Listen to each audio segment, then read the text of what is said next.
Delta FM, Municipal 2020. parole de candidat. Bonjour à tous, parole de candidat en direct sur Delta FM.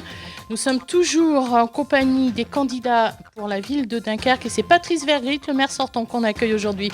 Monsieur Vergrit, bonjour. Bonjour. Et à mes côtés, le fidèle du Phare Dunkerquois Journal des Flandres, autrement dit son rédacteur en chef, Rémi Foulon. Rémi, bonjour. Bonjour Florence. Delta FM, Municipal 2020. Parole de candidat. Parole de candidat avec Patrice Vergrit, deux fois deux parties, 2 fois un quart d'heure comme tout le monde pour évoquer beaucoup de choses, un bilan, un programme, un état d'esprit. Patrice Vergrit, vous repartez en campagne, vous avez mené pendant 6 ans la barque à Dunkerque, vous tentez de la mener encore une fois pendant 6 ans. C'était une évidence de toute façon d'être un nouveau candidat. Il y avait encore une envie, il y avait encore des projets, la volonté de continuer. Donc je ne sais pas si c'était une évidence, mais en tout cas j'en avais envie et je voulais encore aller plus loin avec les Dunkerquois. Dunkerque en mouvement s'est installé pendant 6 ans sur la scène politique locale. Vous conduisez une liste renouvelée à plus de 60%, 62% exactement. Évidemment, ça nous interpelle de nous dire pourquoi un renouvellement si important, on va dire dans un début de vie politique Dunkerque en mouvement. Parce que c'était important pour l'intérêt des Dunkerquois d'avoir une liste qui garde ce dynamisme, cette énergie, donc il fallait renouveler. Parfois renouveler, c'est difficile, mais c'est la responsabilité d'un maire de pouvoir prendre des décisions qui parfois peuvent heurter les égos individuels, mais en tout cas, il fallait renouveler pour garder l'énergie et les dynamiques qu'on a impulsées au cours de ces 6 années. Rémi. On choisit comment sa liste quand il y a autant de sollicitations, autant de gens qui veulent en faire partie? D'abord, il faut assumer individuellement les choix. C'est-à-dire, moi, j'ai choisi l'ensemble des colistiers. Je me suis fait imposer par personne le nom d'un colistier. Et ça, je pense que c'est très important de garder une liste qu'on maîtrise quand on est maire et quand on est tête de liste. Ensuite, l'engagement. Ça, c'était vital pour moi. L'engagement, vous regardez sur la liste de Dunkerque en mouvement aujourd'hui, vous avez des gens engagés dans la vie associative, dans la SNSM, dans les clubs sportifs. Et ça, c'est très important. Quand on veut être, j'ai envie de dire, à Dunkerque en mouvement ou sur une liste à Dunkerque en mouvement et qu'on veut s'engager pour sa ville et le bien de sa ville, cette notion d'engagement, elle est importante. Et puis après, il y a des valeurs. Il y a des valeurs qui sont fortes à Dunkerque en mouvement, des valeurs républicaines, des valeurs humanistes et qu'il fallait aussi garantir. Donc voilà comment on choisit cette liste. On essaie de le faire en âme et conscience, de faire un groupe aussi. Ça, c'est très important. Il faut garder un groupe. Il faut des compétences croisées sur l'ensemble des domaines. Et je suis content de pouvoir mener aujourd'hui cette liste. On pourrait ne pas évoquer le fait que ça a fait grincer des dents. On a pu se demander pourquoi un tel ou un tel, on ne va pas citer des noms parce qu'il y en a de trop limite, et puis on ne va pas les hiérarchiser, mais pourquoi un tel ne sont plus en honneur de sainteté à Patrice Vergrit. C'est pas une élimination, je le disais, le renouvellement c'est nécessaire, et puis parfois un maire doit prendre des décisions difficiles, mais c'est l'intérêt général qui prime plus que les égos. Vous-même, vous aviez besoin d'avoir du nouveau autour de vous pour être stimulé? Oui, c'est important, mais pas que moi-même pour être stimulé. Il faut aussi une nouvelle énergie. Une équipe, c'est une énergie, c'est important d'apporter de nouvelles compétences aussi. Je pense qu'il fallait renouveler, et le but, c'est pas forcément d'éliminer. J'ai déjà dit que l'équipe municipale 2014-2020 avait fait un excellent travail, il n'y a pas de problème. Après, il y a un cas individuel qui s'est exprimé dans La Voix du Nord en disant que l'ambiance n'était pas bonne dans l'équipe. Bon, si l'ambiance n'était pas bonne dans l'équipe, on peut se demander pourquoi elle voulait rester. Mais ça, c'est un cas individuel. Moi, je préfère parler de l'exigence de renouvellement. Et oui, parfois, un maire prend des décisions difficiles, mais ça, c'est la vie. Cette équipe, elle a une identité. Est-ce qu'elle a une couleur politique? Est-ce qu'aujourd'hui, on a besoin d'avoir une couleur politique pour briguer des responsabilités? Parce que là, c'est pareil. On se dit, c'est sur la place publique. C'est de gauche, c'est de droite. Il y a de la gauche, il y a de la droite. C'est une liste qui ressemble beaucoup à celle de 2014 en la matière. C'est une liste sans étiquette. D'ailleurs, l'ensemble des colistiers ont bien accepté le fait d'être sans étiquette, qui vise à défendre l'intérêt des Dunkerquois. Écoutez, depuis 6 ans, ça s'est passé comme ça. Je me suis présenté en 2014. J'étais le seul candidat d'ailleurs à se présenter sans étiquette politique. Je suis l'homme de personne. J'ai pu faire, j'ai envie de dire, ce que j'ai voulu. J'ai d'ailleurs défendu l'intérêt des Dunkerquois vis-à-vis du gouvernement. C'est ça la force de Dunkerque en mouvement. On est libre de défendre l'intérêt des Dunkerquois. Et ça, je voulais le garder là. Donc il n'y a pas d'étiquette politique. Il y a des partis politiques qui ont appelé à voter pour nous. Je pense d'ailleurs qu'il y en a encore qui vont le faire. Récemment, il y a les Verts qui l'ont fait. Ça, c'est très bien. Mais je n'ai marchandé aucune place sur une liste, pris aucun engagement vis-à-vis d'un parti politique. Je suis libre et la liste qui défendra l'intérêt des Dunkerquois avec Dunkerque en mouvement sera libre. Justement, stratégie payante, comme vous le disiez, vous avez reçu pas mal de soutien de partis ou de mouvements politiques. Ça vous colle aussi à la peau et c'est notamment utilisé par pas mal de vos adversaires en disant ah, c'est un peu n'importe quoi, c'est une liste qui ressemble pas à grand-chose au final. Qu'est-ce que vous leur répondez Ils ont ça à dire, donc c'est pas ça qui me gêne le plus. Moi, ce qui m'intéresse, c'est de bâtir un projet, de bâtir une liste. Après, chaque parti politique que je reconnais au niveau national, c'est la base de la démocratie, les partis politiques font ce qu'ils veulent. Donc s'ils expriment un soutien, ça veut dire qu'on a peut-être fait du bon boulot par le passé.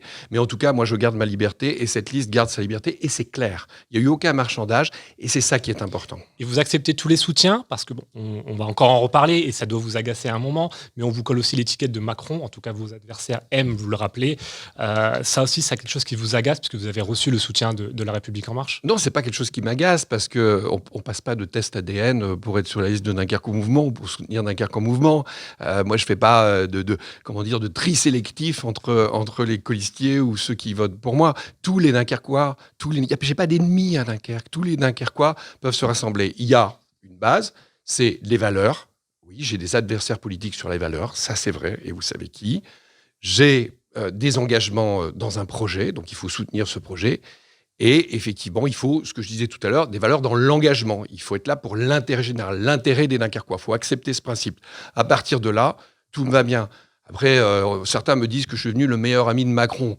Formidable, mais c'est pas ça qui est la réalité. D'ailleurs, honnêtement, dans ce mandat, je me suis pas privé de dire tout le mal que je pensais quand l'intérêt des Dunkerquois était menacé et qu'on avait une mesure gouvernementale qui allait à l'encontre de l'intérêt des Dunkerquois. Et c'est ça qui est important. Rester libre. Moi, je suis l'homme de personne et certainement pas d'Emmanuel Macron ou d'un autre. Moi, je ne suis pas là pour suivre une stratégie politique nationale, ce qui n'est pas le cas des autres candidats à la mairie de Dunkerque. Je suis le seul homme libre dans cette élection. Voilà, on a posé le décor, l'identité de votre liste, celle emmenée par un homme libre. Ce que vous revendiquez avoir été pendant 6 ans, ça vous a permis de faire... d'avancer, de faire des choses. On va dresser un début de bilan là, dans cette première partie. Qu'est-ce qui vous rend le plus fier ? Parce que vous en êtes fier, vous le dites, vous êtes fier de votre mandat. Je suis fier surtout de ce que devient ma ville, et c'est ça le plus important, mais avec les Dunkerquois, je le ressens. Bilan, c'était 3 grands axes, 3 grands engagements, donc à la fois, ce que je résume parfois par faire repartir le territoire sur le plan économique. Et là, oui, on a eu des résultats qui sont intéressants.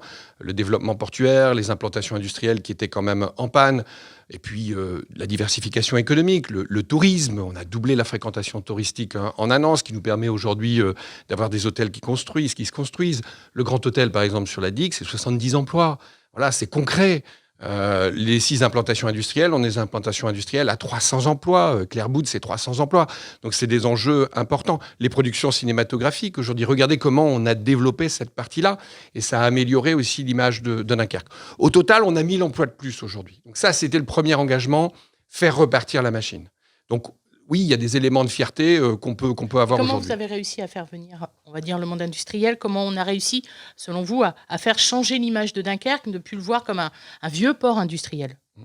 Il y avait déjà la stratégie de diversification et surtout de modernisation de l'industrie. Celle-là, elle était importante. Il fallait plus s'appuyer sur une industrie du XXe siècle, il fallait s'appuyer sur une industrie moderne. C'est d'ailleurs pour ça qu'on a été lauréat de territoires d'innovation. Il fallait jouer des projets complémentaires, d'économie circulaire. Et les projets qu'on a fait arriver, ça a marché.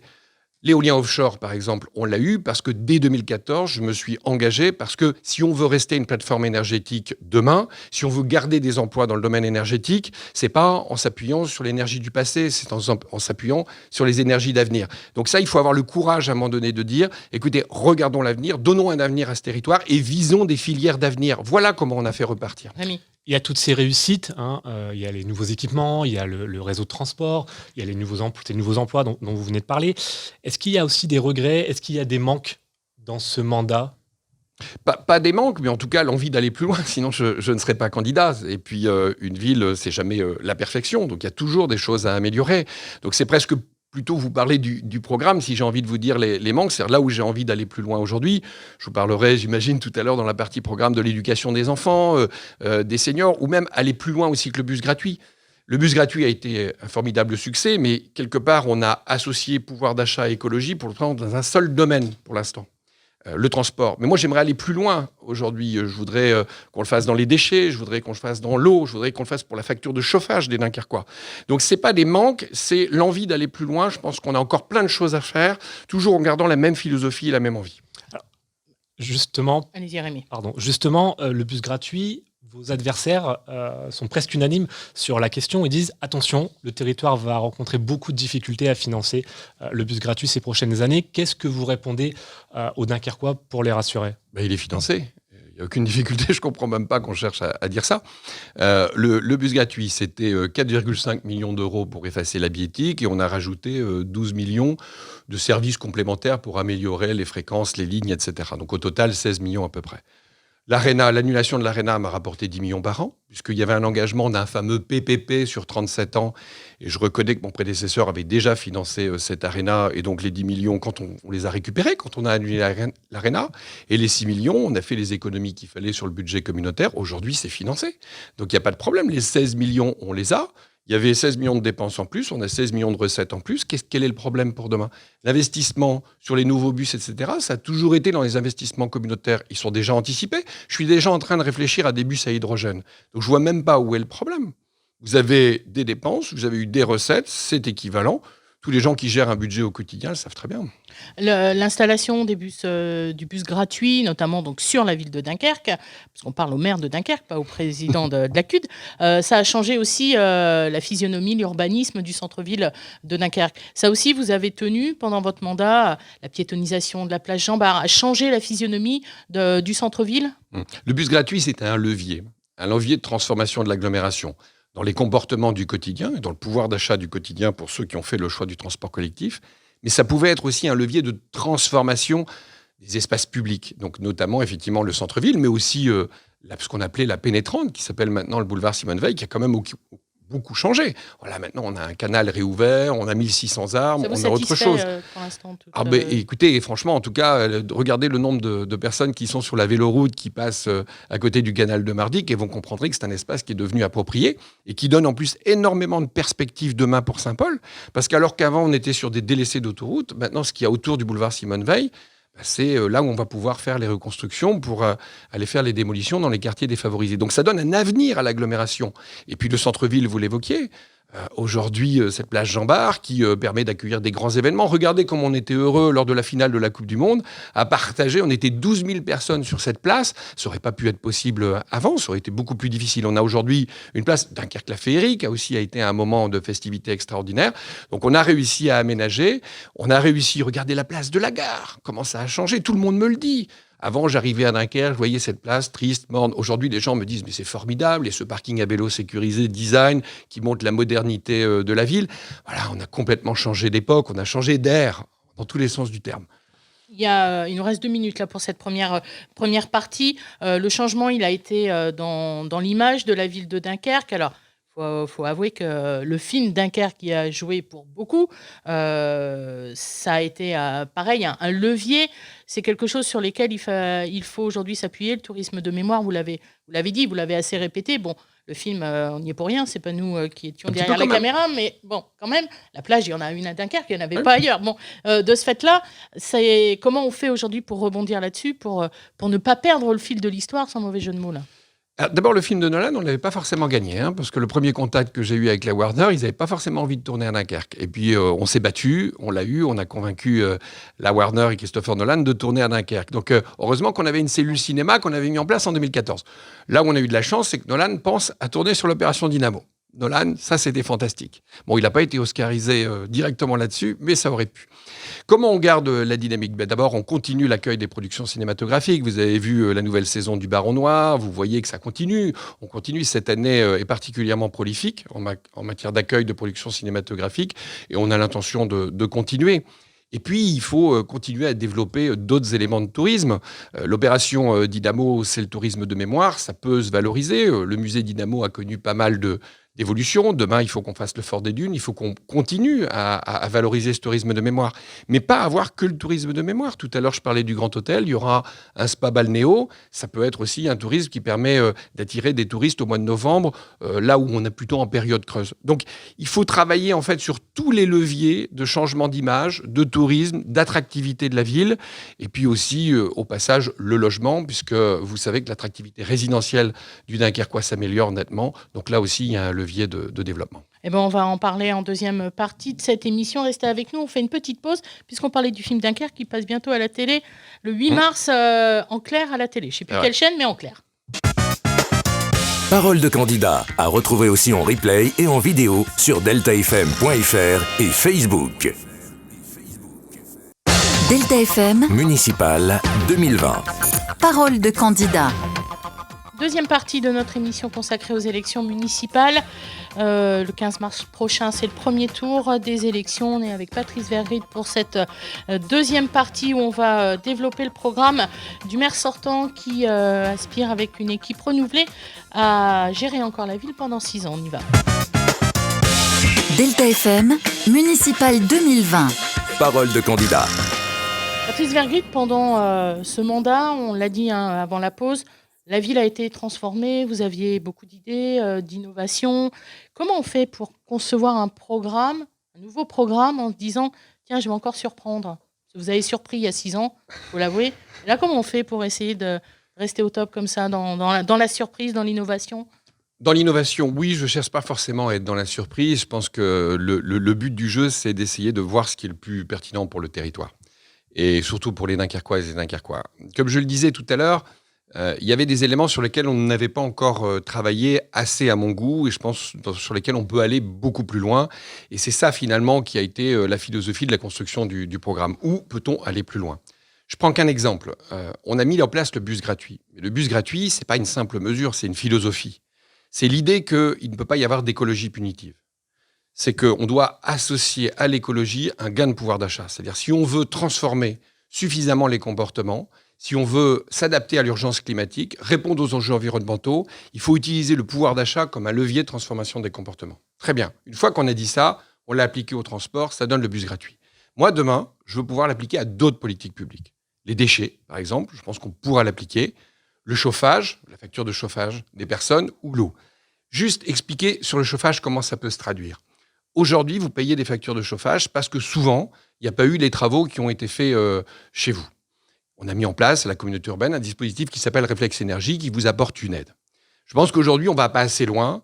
On vous laisse trop dans la difficulté de choix. Souvent, finalement, on a des remplacements de chaudière alors qu'en isolant son toit, on peut être beaucoup plus efficace et gagner beaucoup plus sur sa facture de chauffage. Mais vous ne le savez pas parce que personne n'est chauffagiste professionnel. Et là, demain, on va pouvoir mettre des experts qui viendront chez vous, qui vous proposeront un bouquet de travaux, qui vous proposeront un plan de financement. Le but du jeu, c'est même que ça ne vous coûte rien pendant un certain temps. Et du coup, on va pouvoir faire quelque chose qui améliore l'environnement et quelque chose qui vous fait gagner de l'argent. C'est ça la maison du pouvoir d'achat ?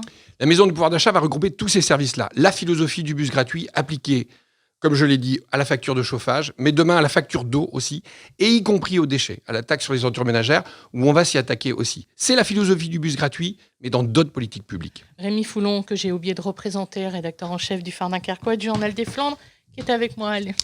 On a vu naître le festival La Bonne Aventure pendant Oui. votre mandat. On a vu sortir de terre la Bible. Beaucoup d'actions en faveur de la jeunesse. Oui. Là encore, vous souhaitez aller un peu plus loin. Oui. Vous avez déjà annoncé dans votre programme des grosses actions à destination des jeunes de Dunkerque. Oui, c'est important la jeunesse. D'abord parce que quand tout à l'heure je parlais de faire repartir le territoire, remettre la machine en route, il faut aussi faire repartir la machine en route, remettre la machine en route, pour les jeunes, pour les Dunkerquois. Pouvoir être attractif pour les jeunes, parce que quand on perdait de la population en nombre, c'était beaucoup des jeunes. On perd encore aujourd'hui trop de jeunes. Donc il faut être attractif pour les jeunes. Et puis, notre avenir, c'est nos enfants. Et tout le monde y est attaché. Et donc, c'est vrai que je souhaite aller plus loin en direction de la jeunesse. On a mis en place, par exemple, aussi les parcours de réussite. Ça me tient beaucoup à cœur. Je l'ai même vécu personnellement. Je pense que Rappelle ce que c'est, vite fait. les parcours de réussite, c'est aider les jeunes à aller le plus loin possible dans leurs études ou surtout faire que le critère économique, le critère budget n'entre pas en ligne de compte dans la poursuite des études. Et pour ça, on ne donne pas forcément d'argent. Ça existe, il y a des dispositifs, mais on donne la possibilité de le gagner à chaque jeune. C'est ça les parcours de réussite, notamment avec les jobs saisonniers de la ville de Dunkerque. Et ça, c'est très important. Mais on veut aller plus loin, notamment le programme Odyssée. Pourquoi ? Parce que les jeunes ont besoin aussi d'avoir plus d'ouverture d'esprit. Et il n'est pas normal que des jeunes puissent bénéficier parfois de séjours réguliers à l'étranger, s'ouvrir l'esprit, avoir une ouverture culturelle, alors que d'autres, donc comme seul horizon, le Dunkerquois et parfois même leur quartier. Donc je veux que tous les Dunkerquois aient la possibilité, les jeunes Dunkerquois aient la possibilité de vivre un jour, un séjour à l'étranger, découvrir ce que peut être une ouverture culturelle. Et puis pour les gamins, plus d'échecs scolaires. C'est une ambition énorme, d'autant plus que l'éducation nationale est en première ligne. Et je pense que les collectivités, une mairie, peut jouer un rôle dans l'accompagnement des enfants pour qu'il n'y ait plus jamais d'échecs scolaires. D'où l'idée de l'aide aux devoirs gratuite pour tous les enfants, pour tous les élèves, avec un enjeu prioritaire, plus jamais d'échecs scolaires à Dunkerque. Ça veut dire qu'aujourd'hui, la municipalité, elle a un rôle, elle pallie peut-être quelque chose qui n'existe pas, qui n'existe plus, qui devrait exister, en l'éducation nationale en l'occurrence. L'éducation nationale ne peut pas tout. Elle a besoin d'être accompagnée. Et je pense qu'au niveau des collectivités locales, on a un rôle à jouer. Regardez ce qu'on a mis en place dans le mandat sur les langues étrangères.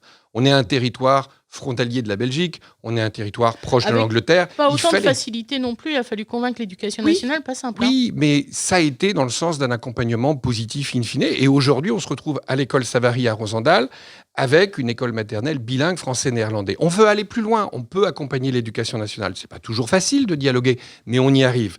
Ce que je veux demain, c'est que les enfants dunkerquois, les écoliers dunkerquois puissent être encore mieux accompagnés. Surtout ceux qui n'ont pas forcément chez eux la capacité à avoir une aide pour faire leurs devoirs ou pour apprendre davantage. Je veux plus d'échecs scolaires à Dunkerque. L'échec scolaire, derrière, c'est un échec de la société. C'est pas un échec que de l'enfant ou de la famille, c'est un échec de la société.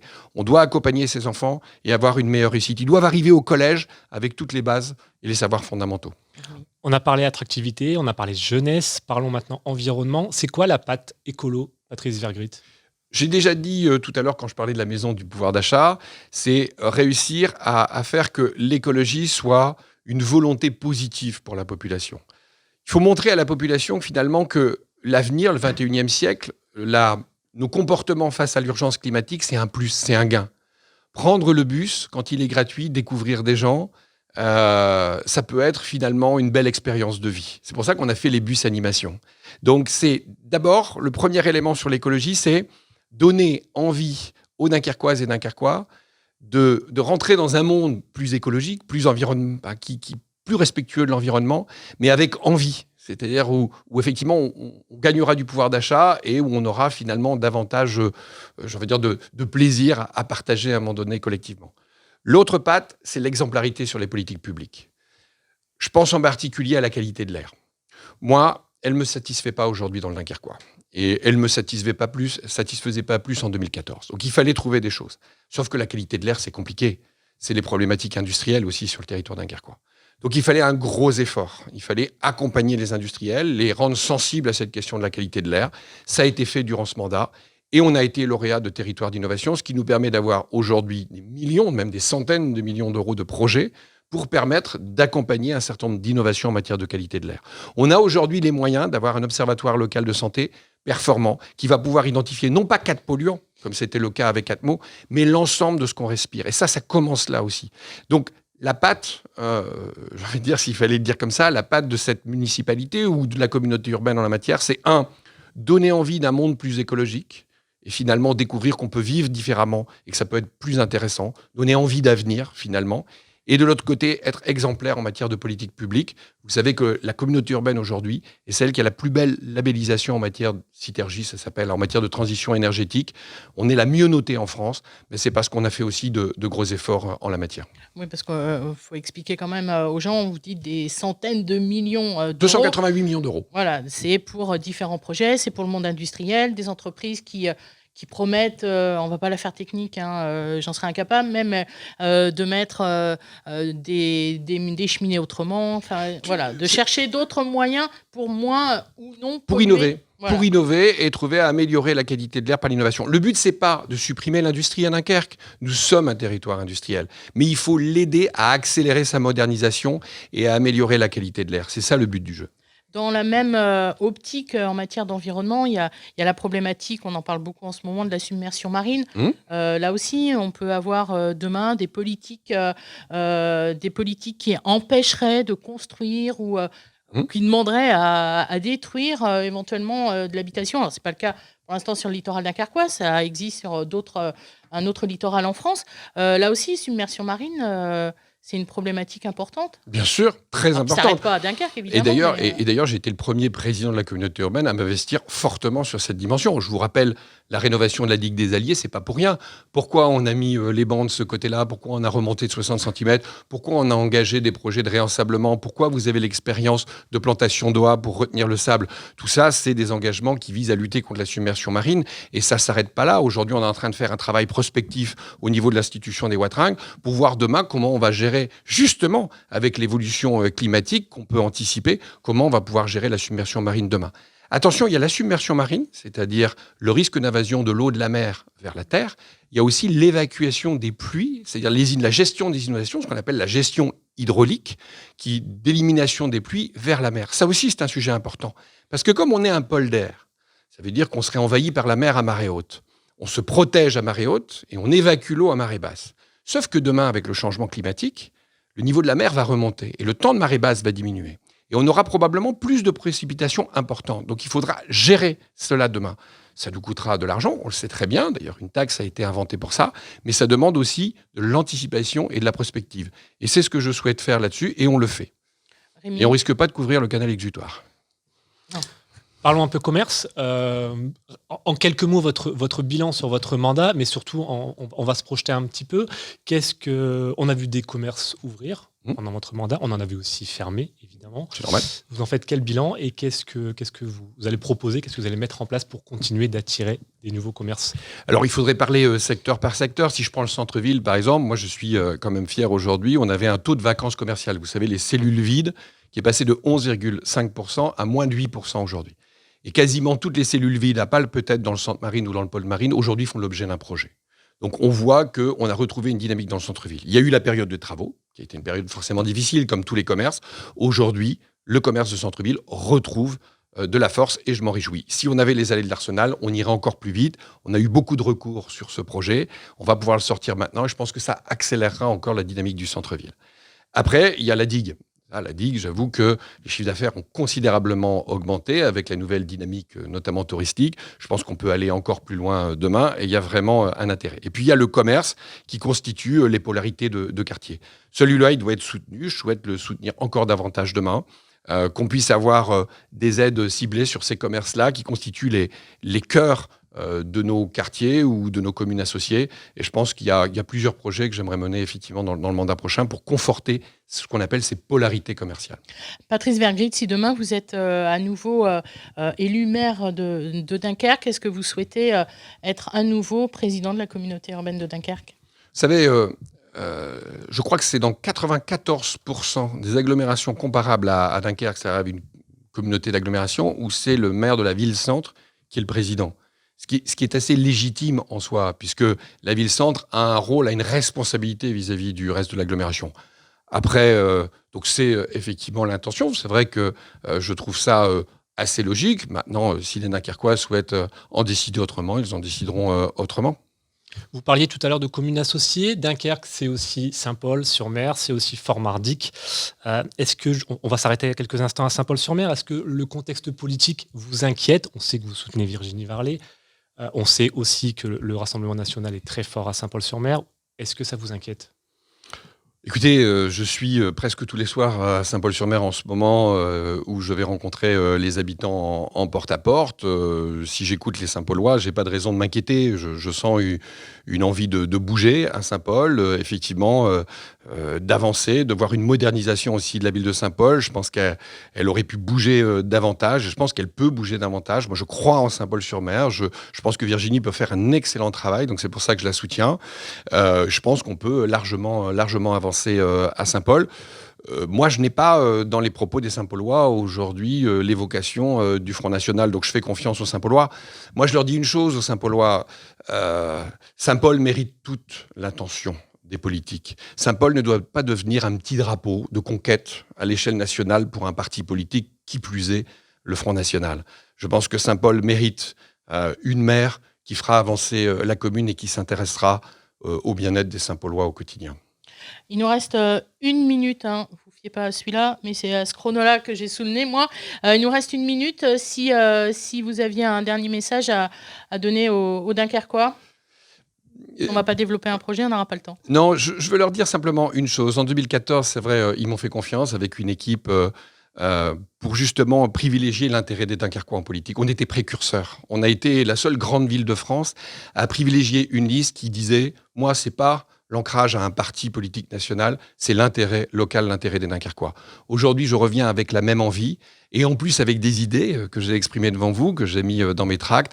Donc, allons plus loin ensemble, c'est ça que j'ai envie de dire aux Dunkerquois. Et puis surtout, gardons cet esprit qui nous permet d'être aussi libres par rapport à toute stratégie nationale. Merci beaucoup, Patrice Vergrit, d'avoir accepté pendant cette demi-heure de venir discuter avec nous, Rémi Foulon, du Phare Dunkerquois. Merci. Et écoutez, on se retrouve en son et en image, cette interview, sur nos pages Facebook respectives du Phare Dunkerquois, de Delta FM. Et je vais en profiter pour remercier nos rédactions respectives aussi, puisque tout le temps qu'on passe ici, on ne le passe pas dehors. Et merci à eux d'aller effectuer tous les reportages, n'est-ce pas, Rémi ? Effectivement, merci. Merci à vous.